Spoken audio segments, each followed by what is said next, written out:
I think it's so important to be able to save the stories from the immigrants, and particularly the immigrants from the Japanese community, because so few people realize that the Japanese have been in Nebraska since the very early 1900s.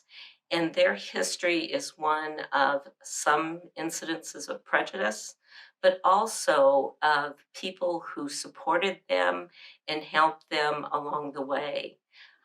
I have learned so many stories of those who helped during World War II, of those who supported efforts to bring Japanese Americans out of camp.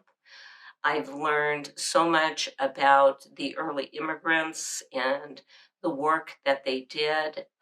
And it's so important for us to realize that the Japanese have been in this country for a long time, and the Japanese government has continued to support the Japanese here, but also value the relationship of Nebraskans. The Legacy of the Plains Museum out in the Scottsbluff area in Gering is just a wonderful museum that tells a lot about the early immigration.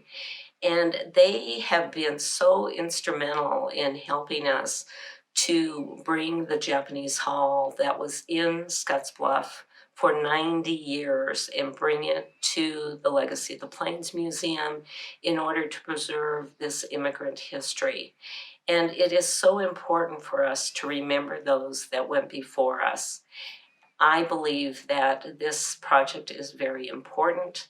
It preserves many stories, starting from those that came to work for the railroads, and then those who also came to work in the sugar beet factories and in the sugar beet industry, and so many of the businesses that supported them.